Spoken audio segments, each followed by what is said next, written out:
Okay, we got our shock in, our donor shock. It's got the wrap off the BMW. This is the BMW shock.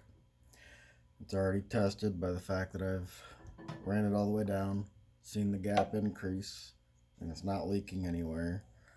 So the wrap works. Your first step will be to fully unscrew the wrap. This is shrinking this gap here and allowing all the oil to go back into the wrap. There's almost no oil left in here when this is completely loosened up. Okay, now that that's completely opened up, all the oil will be in the knob and in this hose. So there'll be very little that's remaining in this shock.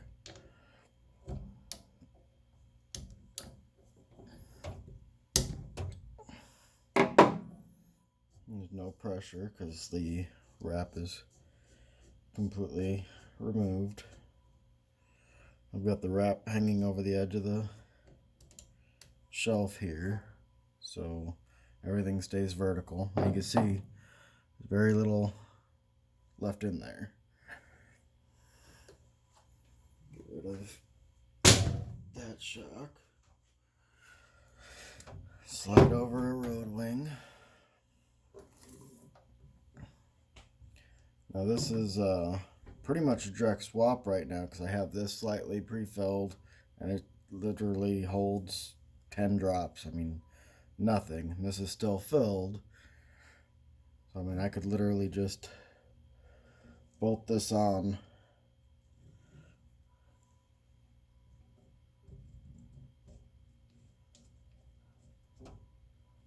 That should work.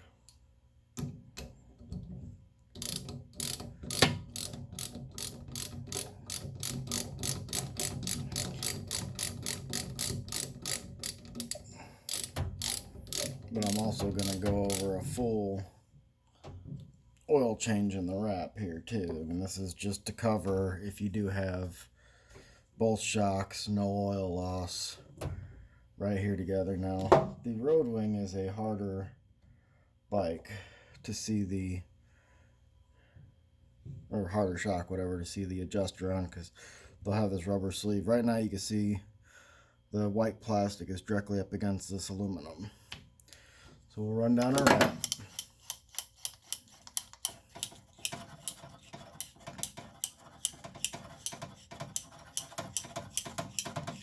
And feel the tension increasing.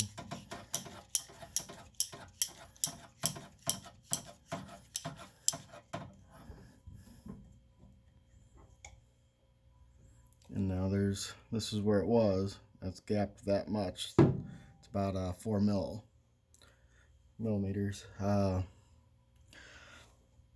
see if I can't fold this open so you can see it go back. There we go. Now I'm going to undo the pressure.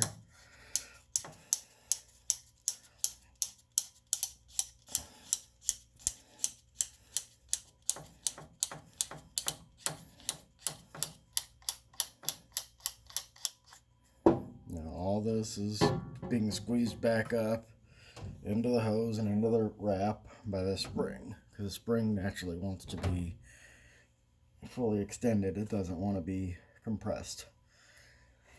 Okay, now we're gonna empty out the wrap and I'll go about that and I'll bring you back.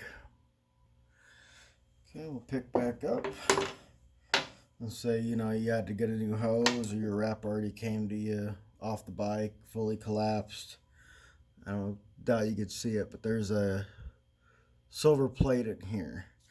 Even when you unscrew this open, the silver plate does not always draw back because it's just a press plate for this bolt that's in here. Just basically a bolt and a press plate that's water or whatever, oil tight, where it can press the oil down under as much pressure as it needs. So you take something blunt ended like an Allen wrench, unscrew your wrap all the way, drive down that piston plate, and you go. literally moved down, I don't know, quite a ways. Take a syringe. And you can fill it many ways, but I mean, I'll just use a syringe. So I have one handy. You can use a little funnel. You can use whatever you want.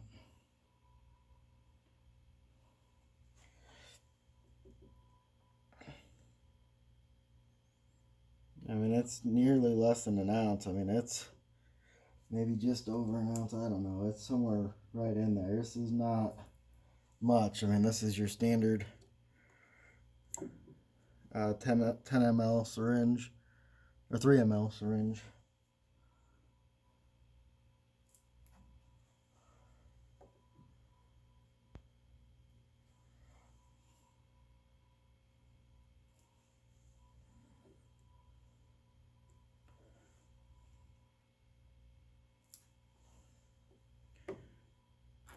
And there we go. I wasn't even 3 and I'm already overfilled.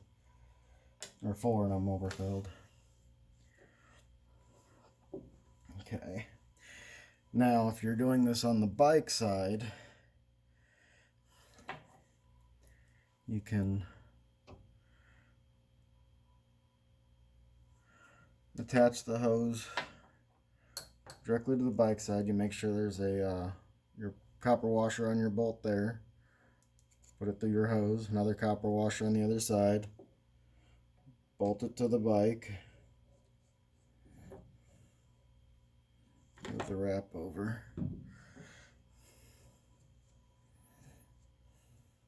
And just go ahead and keep that bolt loose.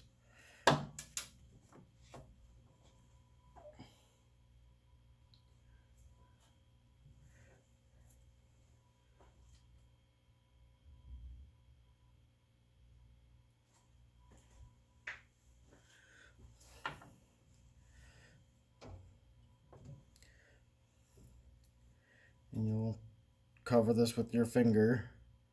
Put the syringe right up to it. Didn't work that well. And you'll see little bubbles coming out at the shock side. This is forging the air out of the hose.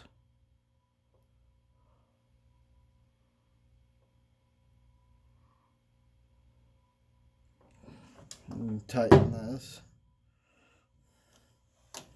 I've still got this full of oil. I'll separate my bolt washer. Bolt it through. Bolt it all together.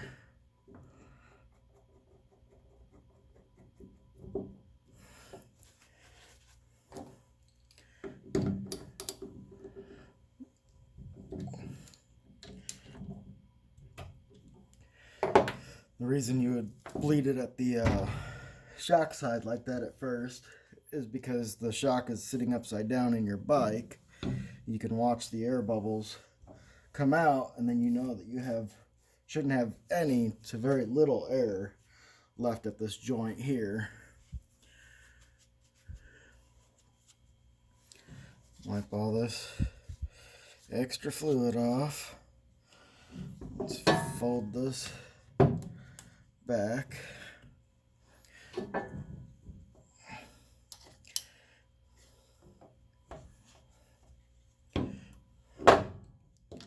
sure we got these all good and tight.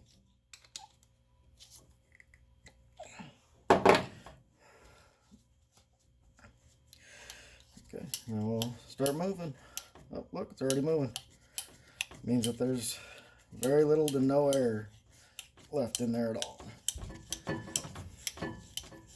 And that's how you do it when it's on the bike.